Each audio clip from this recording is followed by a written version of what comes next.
What interesting visitors have you guys had at the booth? You know, people from the industry that, you know, see your display and have started up some conversations with you guys in the last couple of days.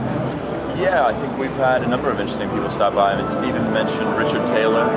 On the very first day, we actually had Frank Darabont stop by, and he was checking out the Idol because he's a big Indiana Jones fan. And then we hung around talking to him and his production designer, Greg Melton, for a while, which was, of course, great. He's a big Darabont fan. Yeah, so I think that was a big deal for you. Yeah, I spoke to Frank about the Shawshank Redemption Bible that I have, and he confirmed that it was the only one made for the filming, which is pretty cool, and he was really pleased to know that it was being looked after. Yeah.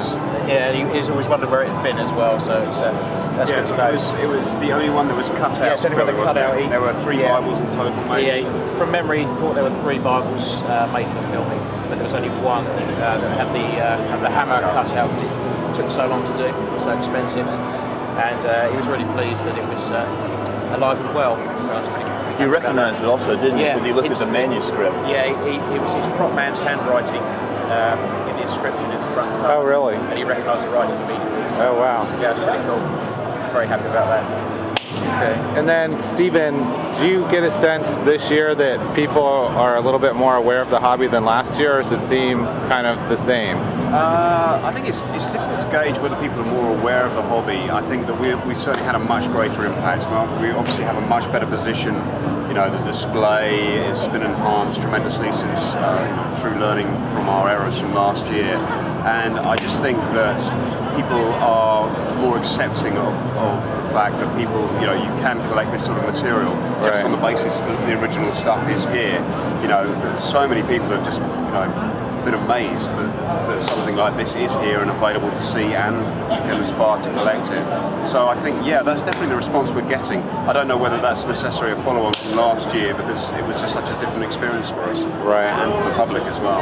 Yeah, and it seems like this year there's more props on display than last year, just at different booths and exhibitors. I think we're definitely seeing that there's a resurgence of interest through from the industry as well in presenting this material. You know, the bat suit, the bat bike, the police bike from Star Trek, the Star Trek suits that are on the Paramount stand, just the material that's here across the board. And it's like, everybody seems to be really feeling that it's material that the general public want to view, they want to see it, want to get up close to it, which is fantastic. Right.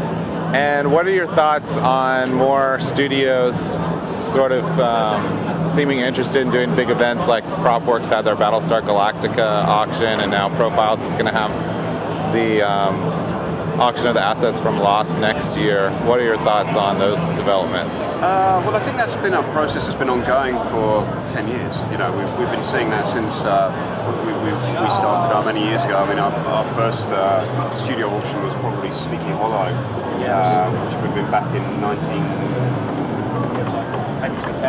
99, something like that. And we have seen that occur regularly since then. I think what's great is that the Battlestar Galactica auction really raised the bar. We've seen material being perhaps handled in a way that we don't like to see by other companies involved with that sort of promotional activity. Whereas the Battlestar Galactica has changed things, I think. Maybe if we take a step back from that, perhaps the Star Trek auction prior to that, the live Christie's event, it's just suddenly look at this global interest in people who want to acquire this sort of material, this sort of memorabilia. And so I think it's great. It's exposure for the hobby. We know that, having seen that with Battlestar Galactica, hopefully the Lost event is going to be similar. Michael Bay releasing the Transformers material out to the general public as well. It's all great. We love seeing that material out and available to collectors. So I think it's a very positive thing, and I think that an aspect of why we're seeing this material come to market in this manner is because the studios are becoming more comfortable with the way that it's being handled. People can do it professionally and present it in a great light that's a good reflection upon the production, and why not? It's all good marketing. Right. And then over the next year, do you guys have any big plans or any announcements not to put you on the spot or anything. No, not at all. I mean, we're always working on projects. I think the thing is for us, we're more about the reveal when we're prepared to. Once we have it in the bag, once we have the material ready to show, that's when we're going to want to announce it to the general public, The exhibit hall is now open to the our database, attendees. and make people aware and get them very excited about it. But we're constantly working, striving to acquire more exciting material, and I'm sure that we'll have some great stuff later on this year. Okay, well, I appreciate all you guys taking the time to talk with me today, and it sounds like the convention hall just opened officially, so you're probably about to get mobbed. So thanks for your time. Pleasure. Thanks, Jason. Thanks.